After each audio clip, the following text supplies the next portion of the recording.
Olá, meu nome é Amanda Costa e o trabalho apresentado constitui parte da minha pesquisa de doutorado, que está em desenvolvimento na Universidade Federal Fluminense, sob orientação e coorientação da doutora Carla Semiramis e do Dr. William Zamboni, e também conta com a contribuição dos demais colaboradores aqui citados. O título desse trabalho é Balanço Hidrogeoquímico como base de discussão do comportamento de elementos maiores em bacias montanhosas florestais. A composição química de um rio é reflexo de processos de entrada, como a deposição atmosférica, ação antropogênica e reações de intemperismo, e também de processos que podem atuar tanto na entrada de elementos químicos como na saída por absorção, como a ação do fator biogênico e a troca iônica que ocorre entre água e solos. Quando selecionamos uma pequena bacia hidrográfica situada em área de proteção, podemos considerar que não há influência antropogênica direta. Além disso, devido ao elevado estágio de maturidade da vegetação, podemos considerar que esta se encontra no estado estacionário. Isso significa que os fluxos produzidos por ação da vegetação estão equilibrados pelo processo de absorção da mesma. E para cálculos de balanço de fluxo, a interação iônica entre água e solo possui magnitude tão inferior aos demais processos que normalmente é desconsiderada. Dessa forma, o fluxo fluvial de elementos químicos fica reduzido à contribuição atmosférica e de intemperismo. Para investigar o balanço hidrogeoquímico no Parnaso, as bacias do rio Bonfim e Soberbo foram amostradas em seu trecho de cabeceira. Adicionalmente, coletores de chuva foram instalados em pontos muito próximos ao local de amostragem fluvial e também na Pedra do Sino.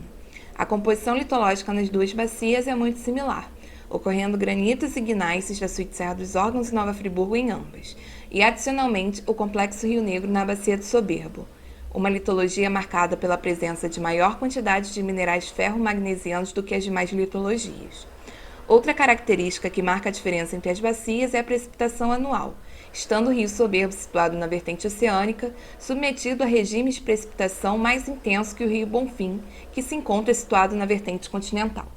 Amostras de água fluvial e pluvial foram coletadas uma vez por mês durante um ano entre 2018 e 2019, ao mesmo tempo em que a vazão fluvial foi medida.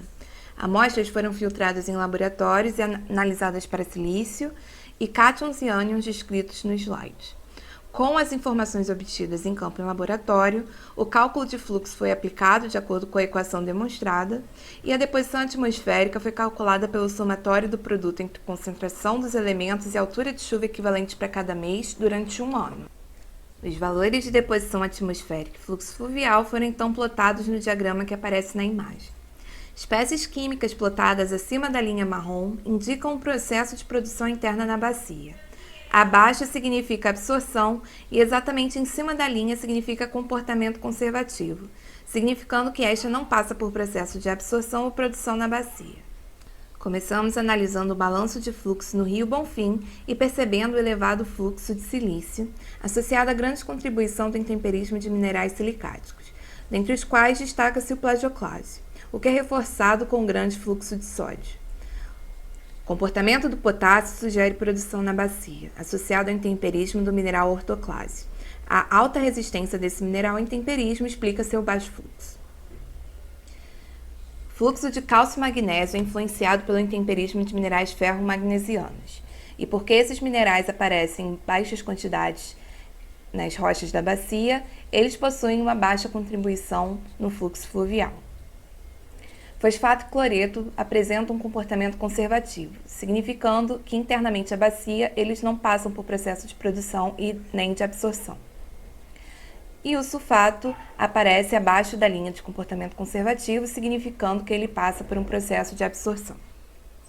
Agora, analisando o balanço hidrogeoquímico no Rio Soberbo, podemos observar o alto fluxo de silício, associado à contribuição do intemperismo de minerais silicáticos, dentre os quais se destaca o plagioclásio, assim como na bacia do Bonfim.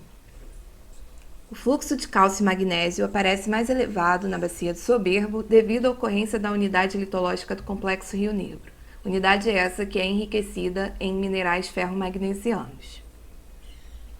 Fosfato e cloreto possuem comportamento conservativo e, adicionalmente, também o potássio, indicando que o intemperismo do mineral ortoclásio não é um processo significativo na bacia. E, diferentemente do observado no Rio Bonfim, sulfato passa por um processo de produção no Rio Soberbo. Como conclusão, temos que o intemperismo do plagioclase é um processo importante na característica hidrogeoquímica de ambas as bacias e que as variações hidrogeoquímicas entre as bacias são atribuídas à dominância da suíte Serra dos Órgãos na bacia do Bonfim e à presença do complexo Rio Negro na bacia de Soberbo.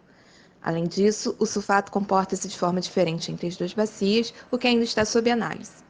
Obrigada.